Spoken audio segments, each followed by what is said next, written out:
Class में हमने बातें यहाँ तक खत्म कर रखी, मतलब यहाँ शुरू करी थी कि कैसे पता करें कि कोई भी गिवन फोर्स कंजर्वेटिव है कि नॉन कंजर्वेटिव है।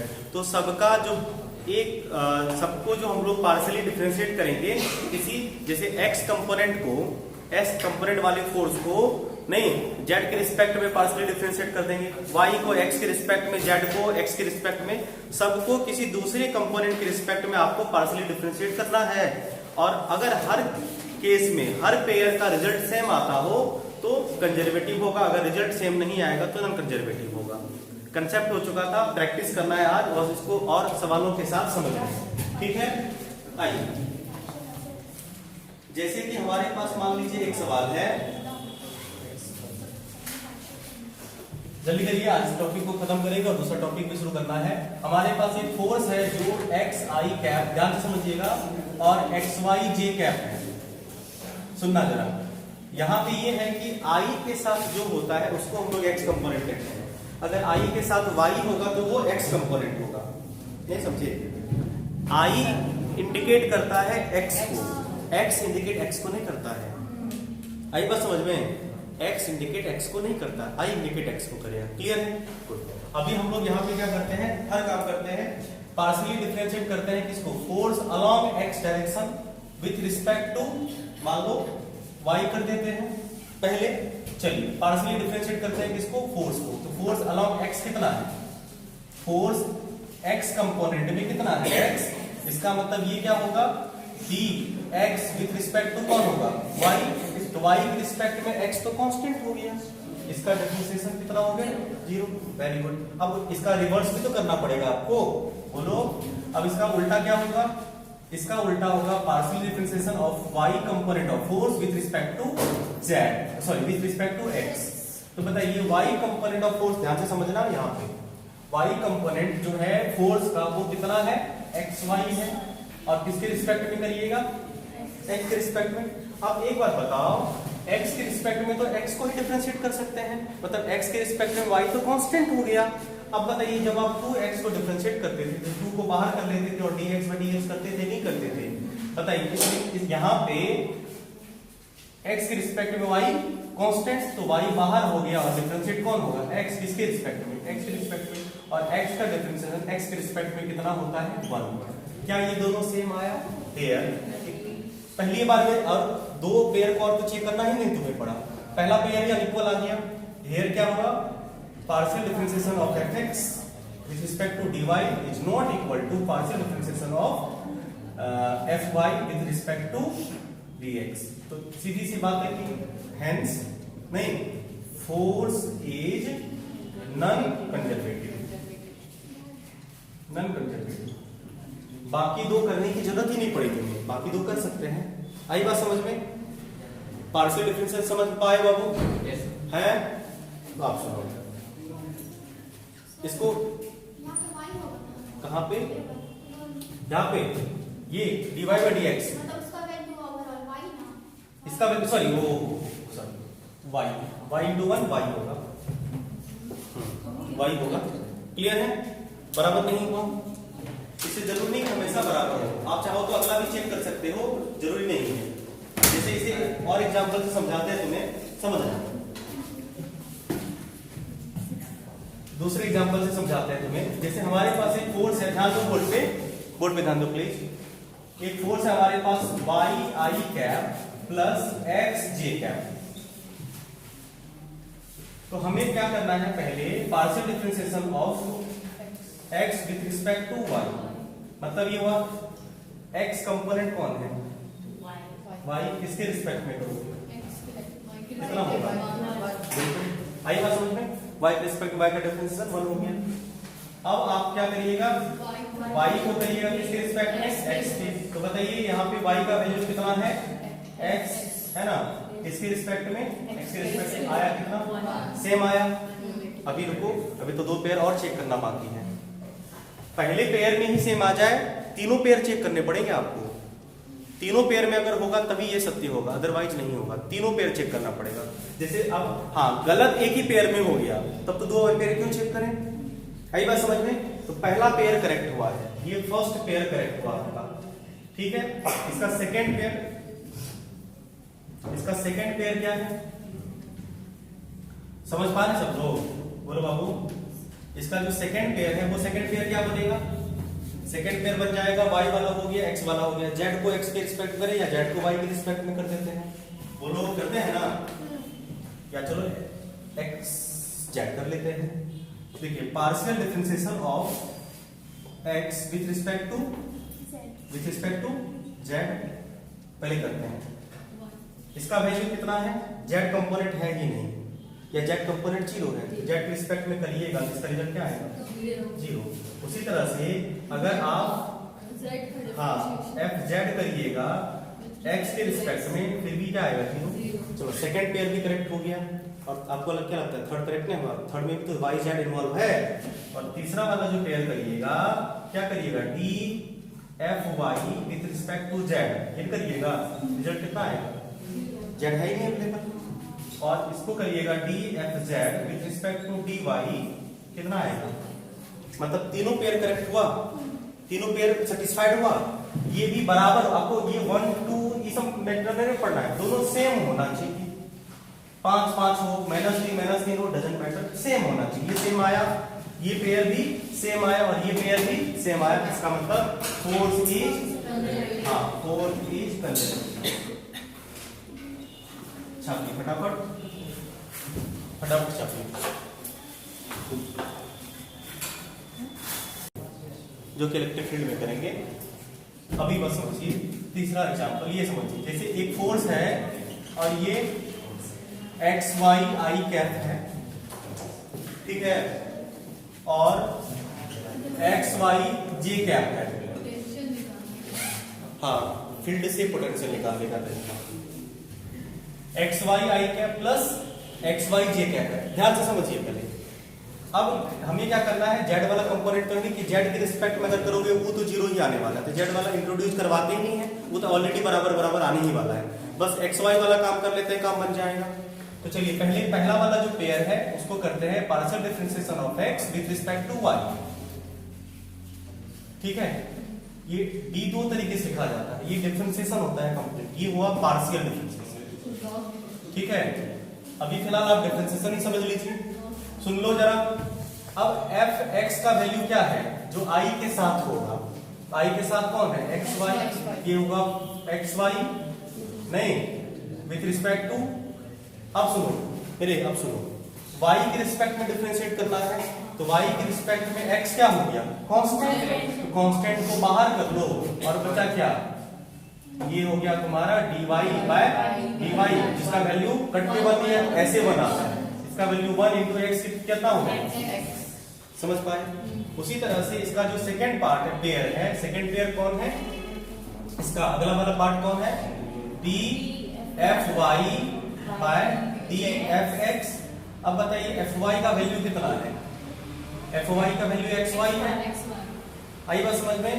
इसको डिफरेंशिएट करेंगे किसके रिस्पेक्ट में, एक्स के रिस्पेक्ट में, एक्स के रिस्पेक्ट में एक्स तो वेरिएबल, एक्स के रिस्पेक्ट में वाई कांस्टेंट, तो अब की बात बाहर कौन आएगा वाई, और डिफरेंशिएट होगा एक्स किसके रिस्पेक्ट में, एक्स के रिस्पेक्ट में, मिल के वाई होगा। अब बताइए here x does not equal to y, ये तो कोई नहीं बोला कि x y के बराबर x के बराबर होगा, x y के बराबर होगा, मतलब ये हुआ कि df(x) with respect to dy is not equal to dfy by dx, sorry, hence ये क्या हो गया non conservative force, non conservative force. समझ पाए अब, पक्का देंगे बन जाएगा, देते हैं बनाइए। एक फोर्स है F जो कि 2x² y i cap plus 3y²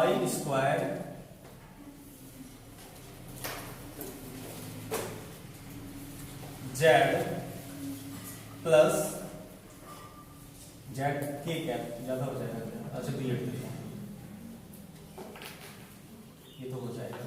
चलो x j कैप चेक करना है कि कंजर्वेटिव है कि नहीं है, ठीक है, करिए चेक। इसे कर ले, पहले चेक करते हैं ये कंजर्वेटिव है कि नहीं है। उसके लिए देखो जेड वाला इन्वॉल्व करना ही नहीं है, क्योंकि जेड के कैप तो दिख नहीं रहा है, के कैप नहीं दिख रहा, इसका मतलब जेड को इन्वॉल्व नहीं करते हैं, क्योंकि जेड वाला तो ऐसे ऐसे जीरो ही आएगा। तो चलिए पहले partial differentiation of X with respect to Y करते हैं। यहाँ पे ध्यान दो पहले, तो बताइए इसके प्लेस पे कौन है, एफ एक्स के प्लेस पे क्या है 2x² y, तो 2x² y dx, ठीक है dy।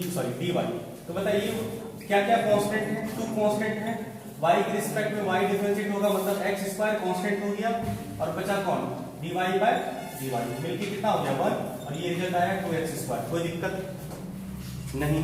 इसका सेकंड पार्ट क्या है, इसका पेयर जो है सेकंड वाला पेयर है इसका dfy बाय dx। fy का वैल्यू कितना है 3y² x बाय dx। इसके लिए 3 कांस्टेंट y² कांस्टेंट बना कौन dx बाय dx, तो कुल मिला के ये हो गया आपका 3y², जो कि बिल्कुल ही इक्वल नहीं है। देयरफॉर आप कह सकते हैं कि dfx dy is not equal to dfy dx, therefore force is non-conservative।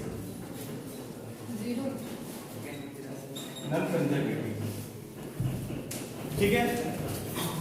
अब देखिए इसका एप्लीकेशन क्या है। एप्लीकेशन ये है कि एक फोर्स है y i cap plus x j cap. समझ लो एप्लीकेशन क्या पूछता है, और आपको एक सिचुएशन दे देगा और बोलेगा कि क्लोज पाथ में वर्क डन बताइए, क्लोज पाथ में वर्क डन बताइए। तो सीधी सी बात है कि क्लोज पाथ में वर्क डन 0 होता है कब, जब फोर्स कंजर्वेटिव होता है। ओहो, इसका मतलब अगर चेक कर ले तो काम बन जाएगा। नहीं, आइए चेक करते हैं क्या ये फोर्स कंजर्वेटिव है, और चेक करते हैं। तो सबसे पहले हम लोग इसे इस वाले तरीके से चेक कर लेंगे, y i cap plus x j cap, हमारे पास फोर्स अवेलेबल है, बोर्ड पे देखो।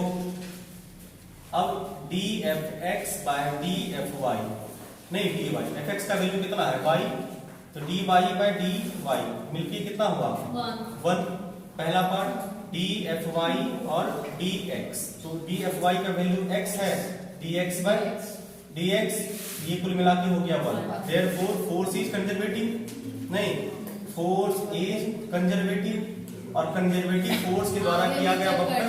तीनों पेयर चेक करना, तीनों पेयर में जेड वाला आपको नहीं लगता 0 0 आएगा, वो तो होगा लेकिन चेक करना नहीं बुद्धि का प्रयोग करेंगे ना। हमको चेक करने का मतलब 0 0 आ रहा है, हमको ये पता है, बुद्धि का प्रयोग करेंगे कि जेड वाले के रिस्पेक्ट में अगर x को भी करोगे तब भी 0 आने वाला है, जेड के रिस्पेक्ट में y करोगे तब भी 0 आने वाला है। आई बात समझ में, समय है करिए, लेकिन कोई फायदा नहीं। समझ पाए बात को कि जेड वाला करने की आवश्यकता नहीं, क्योंकि 0 0 आने वाला है। तो बराबर बराबर वो तो आइए गया, अगर ये वाला अगर बराबर आ गया तो पूरा कंप्लीट बराबर आ गया, मतलब फोर्स इज कंजर्वेटिव, और कंजर्वेटिव फोर्स जो वर्क डन करता है उसका नेट क्लोज पाथ में कितना होता है 0। मैं क्लोज पाथ में हमेशा ने बाबू, जब पाथ हमारा क्लोज हो, क्या ये पाथ क्लोज है, बिल्कुल O B C A O close है ना। आई बात समझ में, किताब लाए हैं, देखो चलो सुनो बाबू। जैसे मान लीजिए अगला सवाल कि हमारे पास एक क्लोज पाथ है QPR, सवाल समझो, एक क्लोज पाथ है QPR, ठीक है। कहा यह गया कि भाई P से Q और जो वर्क ये फोर्स यहाँ पे कहा, यहाँ पे जो फोर्स है वो फोर्स कैसा है, कंजर्वेटिव इन नेचर का। कह रखा है कि यहाँ पे फोर्स जो अवेलेबल है वो कंजर्वेटिव है, ठीक है, कंजर्वेटिव फोर्स इज अवेलेबल, या यहाँ पे जो वर्क डन हो रहा है वो कंजर्वेटिव फोर्स के द्वारा किया जा रहा है, इधर देख लो, ठीक है। तो work done from P to Q आया है 5 joule positive, work done from Q to R is 2 joule, ठीक है, ये गिवन है, ठीक है, गिवन। हमको फाइंड करना है work done from P to R, ठीक है, work done from P to R। सोच के बताइए आंसर क्या होगा। लो ऑप्शन देखते हैं,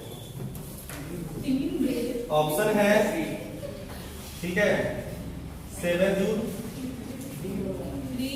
3 joule 5 under 21 joule and last one is पेड़ा।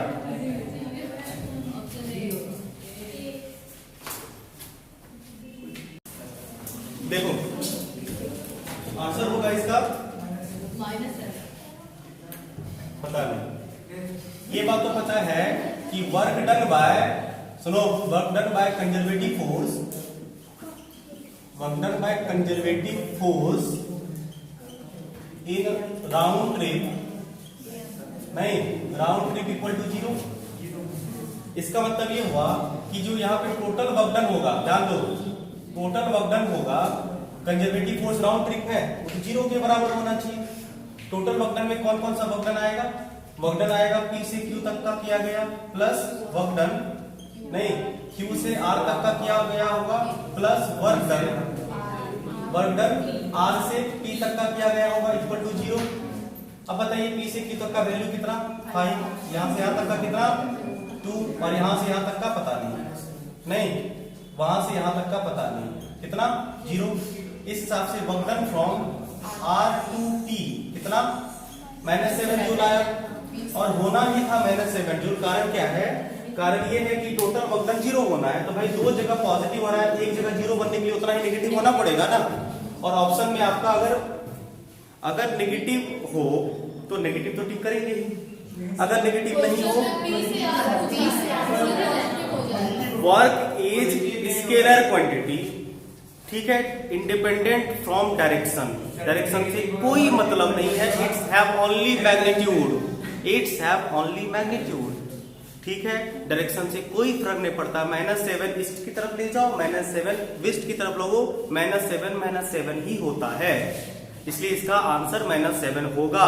परंतु अगर ऑप्शन में -7 और +7 दोनों होगा फिर भी आंसर टिक कौन सा करोगे? -7 लेकिन नहीं था, इसलिए उस हिसाब से आंसर कितना होगा?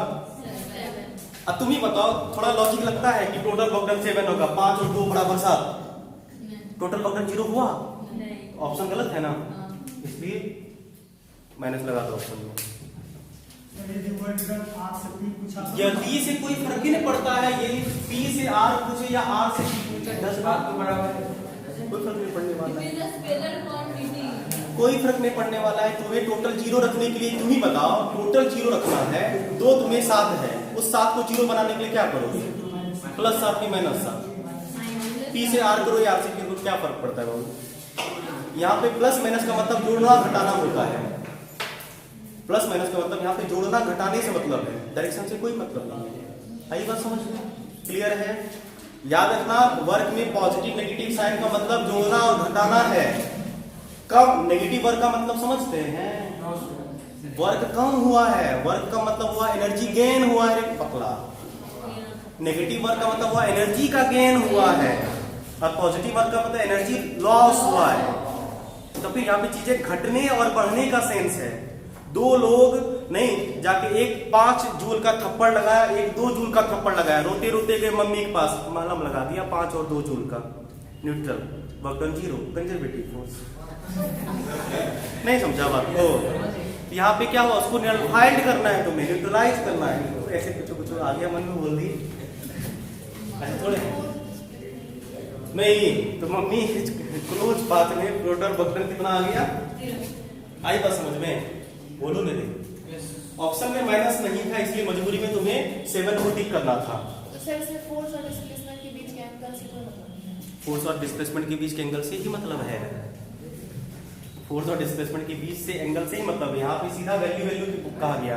इसका मतलब फोर्स और डिस्प्लेसमेंट के बीच का एंगल तुम्हें कहना 90 है, तुम देख रहे हो 90 45 सोच रहे हो, हमें कहा ही नहीं है, हमें कहा ही नहीं है। अच्छा 180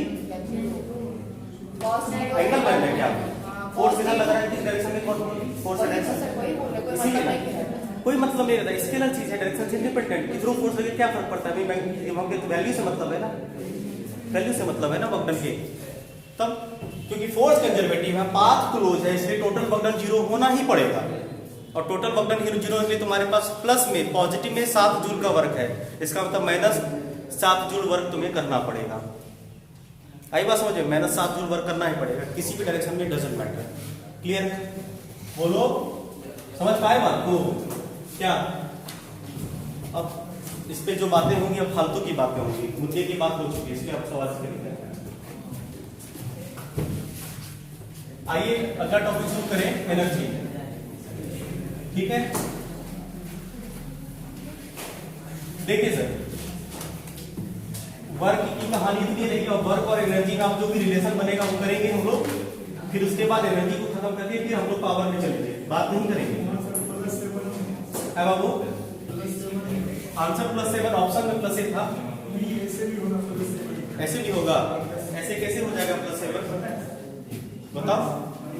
यदि से हम उस पॉइंट से दो आदमी को सर वर्क करना शुरू करें, मतलब वहां से चलने के यहाँ से उस पॉइंट पे जाएगा जहाँ पे दोनों पहुंचना है, तो दोनों का एनर्जी सर वर्क डन तो सेम ना है, एक पॉइंट से दूसरे पॉइंट पहुंचा है।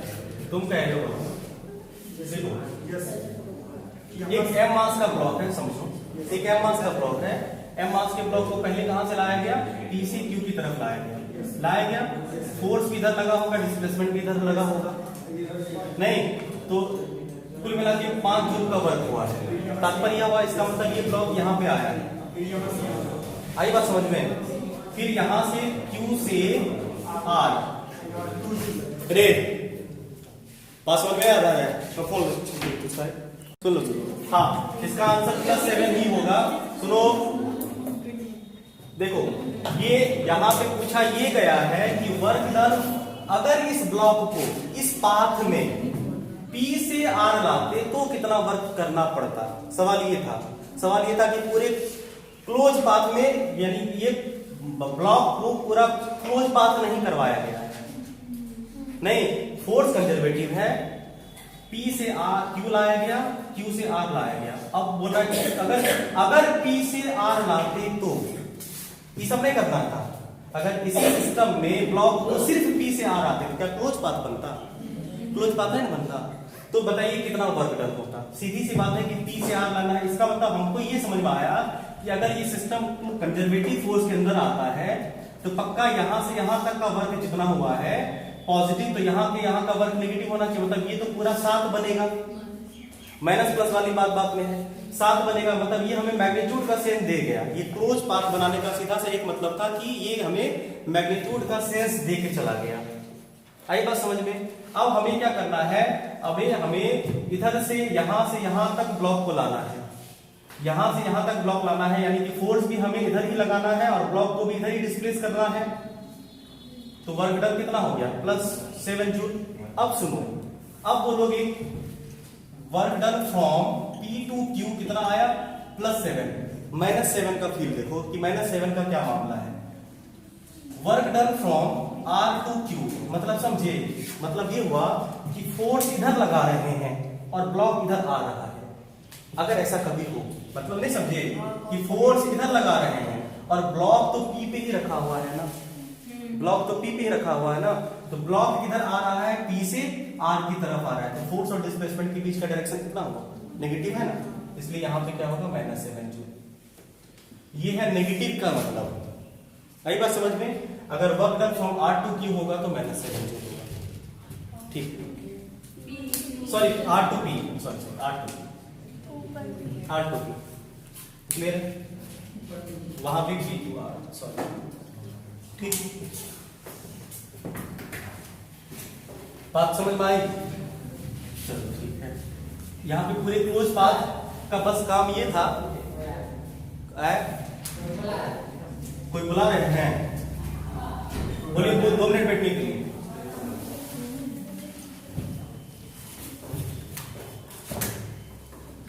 देखिए, अगर बात हम लोग एनर्जी की करें, बचपन से सीखते आ रहे हैं कि energy is the ability to do work. Energy क्या है, ability to do work in general. मतलब ये हुआ कि अगर आपके पास एनर्जी है तो आप वर्क करेंगे, या अगर आप वर्क कर पा रहे हैं इसका मतलब आपके पास एनर्जी है। तो मैग्नीट्यूड के सेंस में दोनों हमेशा सेम होगा, लेकिन इन जनरल की बात करें, एप्लीकेशन की बात करें, प्रोडक्शन की बात करें, दोनों अलग अलग चीजें हैं। एनर्जी नहीं तुम्हारे पास होती है और वर्क किया जाता है, वर्क होता नहीं है। एनर्जी पोजेस की जाती है और वर्क डन होता है। आपने सुना है कि आज हम इतना एनर्जी करेंगे, इतना वर्क करेंगे, इतना वर्क करेंगे, ये हुआ है। एनर्जी करेंगे इतनी एनर्जी पोज की जाती है, वर्क डन होता है, वर्क किया जाता है। क्लियर है दोनों में? जैसे कि हमारे पास 10 जूल वर्क है, मीनिंगलेस, हमारे पास 10 जूल एनर्जी है, ये है। हमने 10 जूल वर्क किया, चलेगा। हमने 10 जूल एनर्जी करी, कोई मतलब नहीं रखता है, सेंस नहीं बनता है। तो सेंस के टर्म में दोनों अलग अलग है, लेकिन मैग्नीट्यूड के सेम टर्म में दोनों सेम। एनर्जी और एनर्जी एंड वर्क डन नहीं सेम होगा। एनर्जी और वर्क सेम होता है किस सेंस में? नहीं, मैग्नीट्यूड के सेंस में। मैग्नीट्यूड, लेकिन एनर्जी और वर्क सेम नहीं होगा, वो किस में? सेंस में। नहीं, सेंस में अलग अलग होता है। एबिलिटी टू डू वर्क हम लोग जानते ही हैं, बोलो, ठीक है। अब ये बताइए, अगर आपको एनर्जी देखना है या वर्क करना है, आपके पास एनर्जी होनी चाहिए सिर्फ? नहीं, आपके पास एनर्जी होने के साथ साथ आपको फोर्स लगाना पड़ेगा, तब वो एनर्जी की फीलिंग आएगी कि आपके पास कितनी एनर्जी है। 2 मिनट रुकेंगे क्या? 2 मिनट, समझ पा रहे हैं बात को? एनर्जी और वर्क डन, बस इतना सा ये फर्क है। क्लियर है? डिटेल्स की बात हम लोग करेंगे, बस ये समझ लीजिए कि हम लोगों को 2 तरह की एनर्जी पढ़नी है। एक का नाम है काइनेटिक और एक का नाम है स्टैटिक, सॉरी पोटेंशियल साथ में छोड़ रहा है। तो तो टाइप्स इसके जनरल हो जाएंगे कितने? 2। एक होगा आपका काइनेटिक, ठीक है। काइनेटिक एनर्जी जनरली आपको पता है कि ये होता है, हाँ, ड्यू टू मोशन। और भी बातें होंगी इस पे, लेकिन इन जनरल ये समझ लीजिए कि कोई भी ऑब्जेक्ट मोशन की वजह से जो एनर्जी वो बोझ करती है, उसको हम लोग काइनेटिक एनर्जी कहते हैं। Second one is potential. Potential के ढेर सारे फॉर्म हम लोग पढ़ेंगे, जिनमें से आप इन जनरल अगर समझना चाहें तो ये स्टोर्ड फॉर्म ऑफ एनर्जी होती है, ठीक है। Stored form of energy, stored form of energy. आगे की कहानी कल, आज के लिए इतना ही।